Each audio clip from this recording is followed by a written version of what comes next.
Si una persona es libre de la ley, entonces, ¿eso significa que tiene carta blanca para hacer lo que le dé la gana? Pues Pablo responde describiendo una especie de batalla interna que hay en cada creyente. Una lucha constante entre dos fuerzas que tiran en direcciones opuestas. Por un lado, lo que él llama la carne, que vendría a ser nuestra naturaleza más egoísta. Y por otro, el espíritu, esa nueva naturaleza que está guiada por Dios. Y para explicar esta diferencia, Pablo es súper gráfico.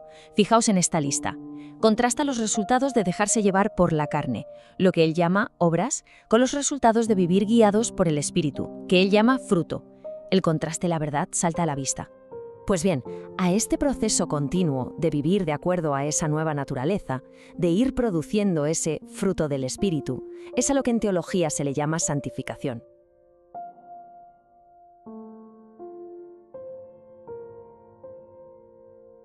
A ver, ¿qué significa ser libre de verdad? ¿Es simplemente hacer lo que nos da la gana, sin más? ¿O hay algo más profundo detrás? Pues hoy vamos a sumergirnos en un texto muy antiguo que se mete de lleno en esta cuestión, la carta a los Gálatas. Y es que, ojo, estamos hablando de una carta de hace casi 2000 años que se plantea justo eso. Y la respuesta que da, bueno, fue tan radical que en su momento provocó una auténtica revolución en la forma de entender la fe. Para entender bien todo el asunto, lo que vamos a hacer es seguir el hilo del autor paso a paso. Primero, la crisis que lía todo el asunto. Después, su solución, que ya veremos que es bastante radical. Y por último, claro, ¿qué significa todo esto en el día a día, en la práctica? Venga, pues vamos al lío. Para entender la carta, lo primero es entender el problemón que había. Todo empieza en unas comunidades cristianas de una región que se llamaba Galacia. Resulta que el apóstol Pablo había fundado estas comunidades sobre una idea que en el fondo es muy sencilla pero a la vez potentísima. La salvación es un regalo, un don gratuito de Dios. Pero claro, ¿qué pasó? Que en cuanto Pablo se fue de allí, llegaron otros maestros, los llamados judaizantes.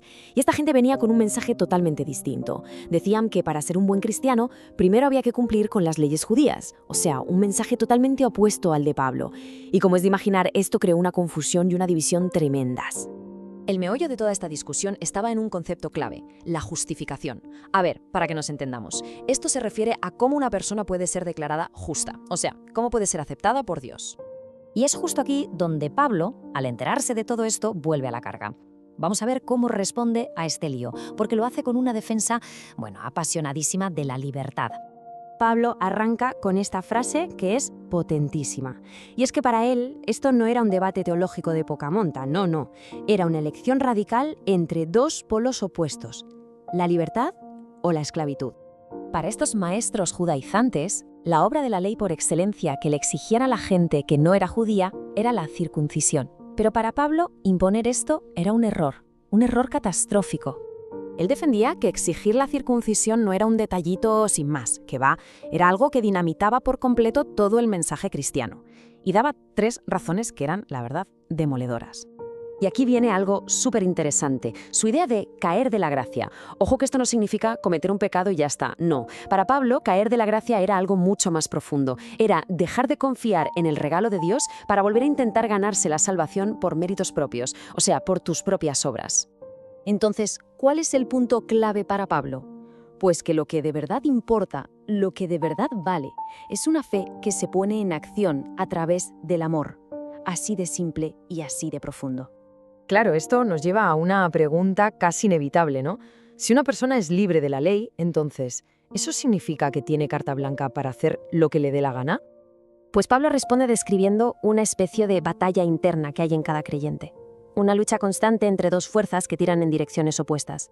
Por un lado, lo que él llama la carne, que vendría a ser nuestra naturaleza más egoísta. Y por otro, el espíritu, esa nueva naturaleza que está guiada por Dios. Y para explicar esta diferencia, Pablo es súper gráfico. Fijaos en esta lista. Contrasta los resultados de dejarse llevar por la carne, lo que él llama obras, con los resultados de vivir guiados por el espíritu, que él llama fruto. El contraste, la verdad, salta a la vista. Pues bien, a este proceso continuo de vivir de acuerdo a esa nueva naturaleza, de ir produciendo ese fruto del espíritu, es a lo que en teología se le llama santificación. Y con esto llegamos a la parte final, donde vemos cómo todo esto, como ese fruto espiritual, se lleva a la práctica en el día a día. Porque claro, esta libertad no es una idea abstracta que se queda en el aire, para nada. Pablo la aterriza en acciones súper concretas para la vida en comunidad.